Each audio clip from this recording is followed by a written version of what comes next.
وأفوض أمري إلى الله إن الله بصير بالعباد حسبنا الله ونعم الوكيل نعم المولى ونعم النصير ولا حول ولا قوة إلا بالله العلي العظيم أعوذ بالله السميع العليم من الشيطان اللعين الرجيم بسم الله الرحمن الرحيم الحمد لله الذي جعلنا من المتمسكين بولاية علي بن أبي طالب أمير المؤمنين وأولاده المعصومين والصلاة والسلام على نبي الأمي القرشي الهاشمي وعلى آله الطيبين الطاهرين المعصومين المظلومين المنتخبين المنتجبين ولعنة الدائمة الباقية المستمرة على أعدائهم أجمعين وغاصبي حقوقهم من الآن إلى قيام يوم الدين أما بعد فقد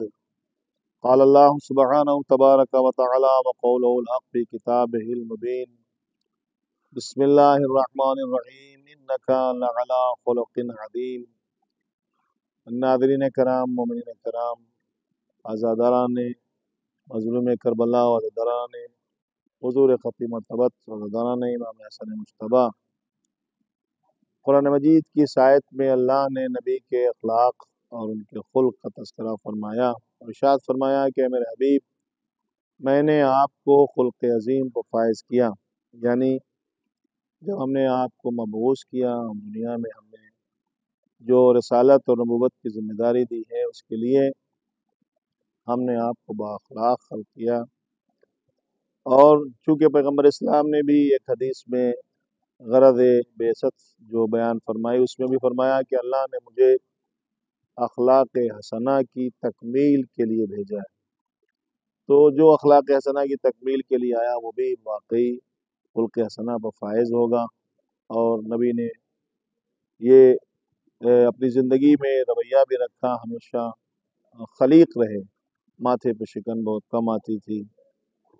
ہم آپ کی خدمت میں اس مناسبت سے، کیونکہ شہادت جناب پیغمبر اسلام حضور ختم مرتبہ احمد مجتبی محمد مصطفیٰ صلی اللہ علیہ وآلہ وسلم اور شہادت امام حسن مجتبی ابن علی ابن ابی طالب علیہ السلام کی مناسبت سے جو آغا حضرت آیت اللہ عظمہ شیرازی مدد اللہ علی نے جو بیان فرمایا، جو آپ کے بیان اس کے اقتباسات، اور اس میں سے کچھ چیزیں جو انہوں نے بیان فرمائی، وہ ساری چیزیں تو بیان نہیں ہو سکتی، آپ نے جو بیان فرمائی ہیں اسی میں سے کچھ باتیں آپ کی خدمت میں عرض کرنا ہے۔ جیسا کہ آپ نے فرمایا کہ نبی کے اخلاق کے بارے میں اشارہ فرمایا، پیغمبر اسلام کا اخلاق، پیغمبر اسلام کا خلق، نبی آدم کی سیرت زندگی، اور یہ بات طے ہے کہ جانشین مصطفیٰ کی یہ بڑی پہچان ہے، بس ملا کر دیکھ لو کردار کو کردار سے، ایک کردار سے دوسرا کردار ملتا ہے۔ جس طرح سے خلق حسنہ پر جناب پیغمبر اسلام فائز تھے، اسی طرح سے خلق حسنہ پر جناب امام حسن مجتبی بھی فائز تھے۔ آپ نے بھی اسی پیغمبر اسلام کے اخلاق کا درس دیا ہے۔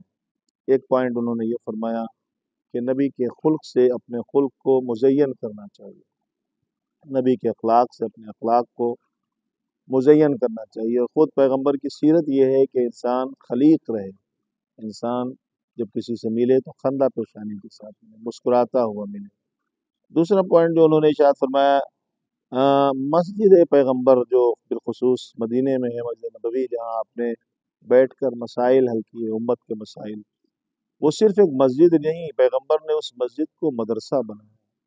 وہاں ہر طرح کا درس پیغمبر دیا کرتے تھے، قرآن کی آیتوں کی تلاوت کیا کرتے، چونکہ غرض بعثت پیغمبر جو قرآن نے بیان فرمائی ہے وہ یہی ہے، وَالَّذِي بَعَثَ فِي الْأُمِّيِّينَ رَسُولًا مِّنْهُمْ يَتْلُو عَلَيْهِمْ آيَاتِهِ وَيُزَكِّيهِمْ وَيُعَلِّمُهُمُ الْكِتَابَ وَالْحِكْمَةَ، آنے کی وہ پروردگار وہ جس نے اس رسول بھیجا امیین میں سے کہ جو تلاوت کرتا ہے آیتوں کی، تزکیہ نفس کرتا ہے اور انہیں قرآن و حکمت کی تعلیم دیتا ہے۔ تو پیغمبر اسلام نے سارے مسائل جو بیان فرمائے، اکثر جو مدینے کی مسجد میں، مدینے کی مسجد کو صرف مسجد نہیں رکھا، نبی نے ایک مدرسہ بنایا، وہاں ایک تربیت فرمائی، تربیتی مدرسہ تھا۔ کیونکہ آپ جانتے ہیں، بہرحال یہ پوائنٹ انہوں نے بیان فرمایا کہ نبی نے کس طرح سے اس کو مدرسہ بنایا، وہاں تمام مسائل حل ہوتے تھے۔ ہم اپنی طرف سے ایک بات آپ کی خدمت میں عرض کرنا چاہتے ہیں کہ آپ جانتے ہیں کہ امت محمدیہ نے پیغمبر اسلام کے جاننے والے چاہنے والے کلمہ گو اور معاہدین نے نبی کی زندگی کو دو حصوں میں تقسیم کیا۔ ان کا ماننا یہ ہے کہ نبی کی زندگی کے دو پہلو، ایک پہلو گھر کا ہے جو نجی زندگی ہے، اور ایک پہلو ان کا گھر سے باہر ہے جو سرکاری زندگی ہے۔ تو انہوں نے دو پہلو میں بانٹ دیا، ایک نجی زندگی، ایک سرکاری زندگی۔ اور پھر اس کے بعد یہ عقیدہ پیش کیا کہ نجی زندگی قابل تاثیر نہیں ہے مگر سرکاری زندگی قابل تاثیر بہرحال۔ لیکن چونکہ یہ عقیدہ ہے، حالانکہ یہ عقیدہ قرآن کے رو سے مخالف قرآن ہے، قرآن نے اس کو رد کیا ہے، اس کی تردید فرمائی ہے۔ قرآن نے یہ نہیں کہا کہ نبی کی زندگی وہاں کی الگ ہے یہاں کی، بلکہ قرآن نے صاف کہا وما محمد الا رسول، محمد کچھ نہیں ہے، وہ صرف اور صرف رسول ہے۔ گھر میں ہو، باہر ہو، میدان میں ہو، مسجد میں ہو، محراب میں ہو، جس منزل میں ہو، پیغمبر خود جو ہے محمد جو ہے اللہ کے رسول ہیں۔ لیکن پھر بھی اگر ہم یہ بات لیں تو نبی کی جو زندگی، سرکاری زندگی، اگر وہ قابل تاثیر ہے بھی اور لوگ یہ سمجھتے ہیں کہ وہی قابل تاثیر ہے، تو نبی نے اکثر جو کام کیے آل محمد کے حوالے سے وہ سب گھر میں نہیں بلکہ مسجد میں کیے۔ حسنین کے لیے ناقہ مسجد میں بنے، جناب سیدہ کا احترام، کھڑے ہو کر استقبال نبی نے مسجد میں کیا ہے۔ امام حسین کے لیے سجدے کو طول دینا پیغمبر اسلام نے یہ کام مسجد میں کیا ہے۔ حسین ابن علی کو اٹھا کر گود میں منبر پر لے جانا اور حاذا حسین فعرفو کا جملہ استعمال کرنا یہ مسجد میں کیا ہے۔ خطبے کو روکا مسجد میں، تو یہ سارے کام مسجد میں کیے تاکہ دنیا کل یہ نہ کہہ سکے کہ نبی نے یہ کام، یعنی کوئی یہ نہ کہہ سکے کہ نانا نے نواسے کے لیے سجدے کو طول دیا۔ نہیں، رسالت نے امامت کے لیے سجدے کو طول دیا۔ کوئی یہ نہ کہہ سکے کہ نانا نواسے کے لیے ناقہ بنا، بلکہ رسالت نے امامت کے لیے ناقہ بنی۔ کوئی یہ نہ کہہ سکے کہ باپ نے بیٹی کا احترام کیا، اگر ایسا کیا ہوتا تو ہر باپ پہ اپنی بیٹی کا احترام واجب ہوتا، ایسا نہیں ہے، بلکہ رسالت نے عفت و عصمت کبریٰ کا احترام فرمایا۔ علی مرتضیٰ کے حوالے سے جو بیانات دیے سب مسجد میں دیے۔ تو ایک کام پیغمبر اسلام نے یہ خاص کیا کہ مسجد کو مدرسہ بنایا اور زندگی کو آسان کر دیا۔ اسلام کے حوالے سے، اسلام کے روح سے نبی نے زندگی کو بہت آسان کر دیا۔ اس میں مثلا شادی بہت آسان کر دیا، اس کا مہر بہت مختصر سا مہر رکھا، یہ آپ نے اس پوائنٹ فرمایا۔ کم ترین مہر پہ شادی کرنا، قرآن کو شادی کے لیے مہر قرار دینا، یہ پیغمبر اسلام نے ایسا بھی کیا۔